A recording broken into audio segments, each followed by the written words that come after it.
Welcome back to my channel. My name is Lucy for those who are new here, and on today's video we're just going to talk about some few things that I wish I knew before I traveled to South Sudan. So welcome and welcome again. So one of the things I wish I knew before I moved to South Sudan is learning Arabic. And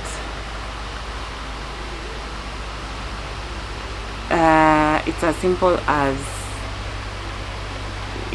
taking a course before you come here, or finding someone who knows the language better and just learning prayer before you come to this place, because there are several places that you need to be able to speak Arabic to understand.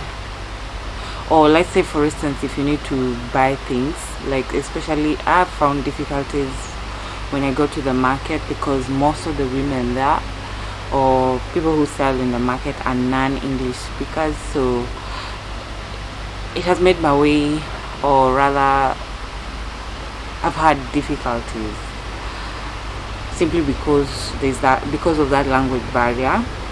And so before you come here, and if you're thinking of coming to South Sudan, please try to learn some basic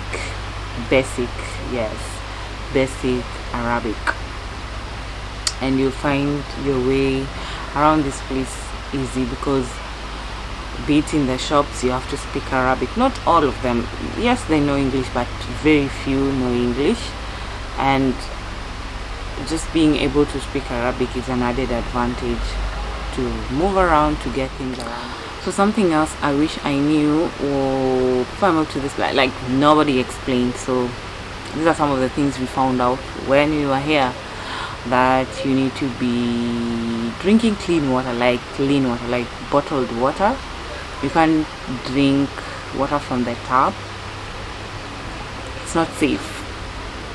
And this high rate of malaria here, you always have to sleep under the net, and definitely have your repellent on with you all the time, because oh my goodness, this place is just crazy. Mosquitoes are everywhere, and I think it's also because fumigation is not done. So malaria is rampant, and also typhoid. Yes, typhoid. So you have to be on the lookout where you eat. You have to eat in places that are doing, like, you've done your background check before you go eat in a place. Just be careful because of typhoid. Yes, typhoid is on a high rise here, and malaria. And yep, that's it. So another thing, when you're coming to South Sudan, is that you need a driving license for this country. And what you need to know is that people drive on the right, and that was a bit difficult at the beginning, because oh my goodness, I've never been in a car, because like in Kenya, people drive on the left, and even when you're crossing the road and all that, you like at the beginning I used to get confused, because oh my god, I'm used to always, you always fixed on the left side than the right side. So here people drive on the left. That is something you need to know if you're planning to come to South Sudan, and you need a driving license for this country. You cannot drive with a driving license for any other country. Like, you can't drive with a Kenyan driving license here. It's unlawful. Yeah, it's not recognized rather in this country. So accommodation here is very expensive, and I think this has been my frustration, because accommodation is very expensive here. And also when you look at the agreements, they're just so crazy for me, because you have to pay deposit for 6 months or a year, and the rent is way up there.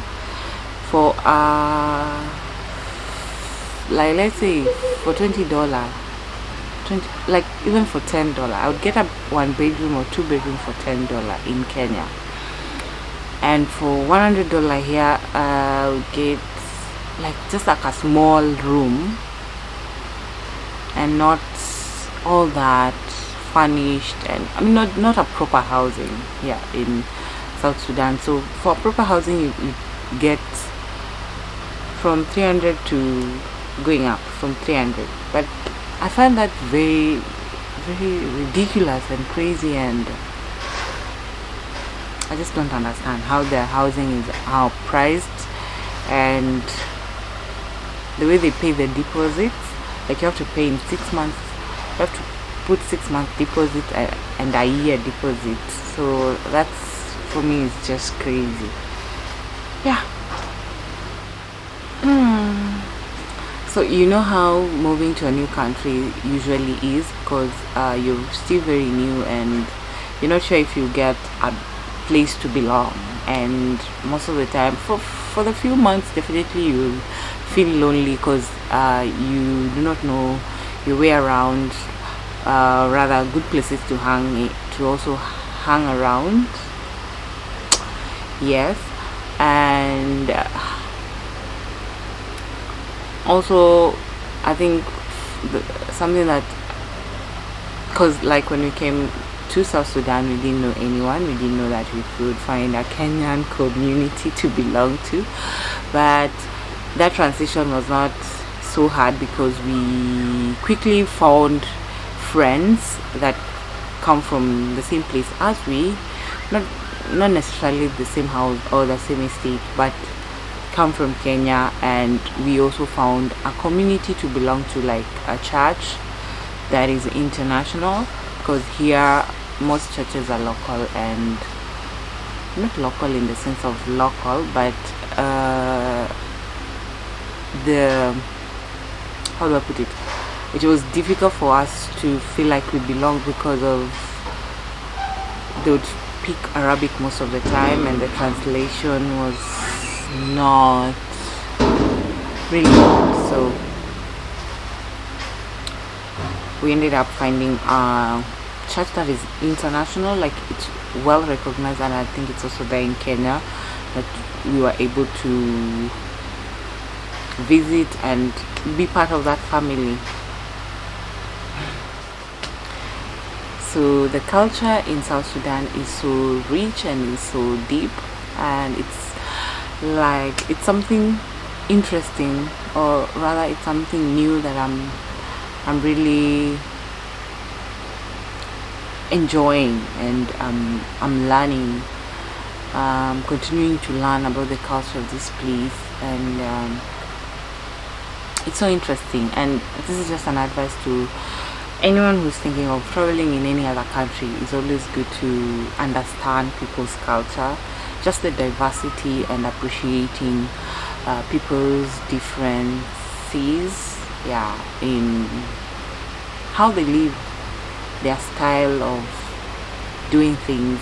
It's so important, and just that will help you move even forward, because most of the time people find it difficult to adopt or to adapt, rather, to new places, just because of how people live. You'd rather then go back to your country and instead of whining and complaining. So I think it's important to just appreciate new places, new people, and just learn. You never know. So that's it from me. So and watch out for our next video. Bye.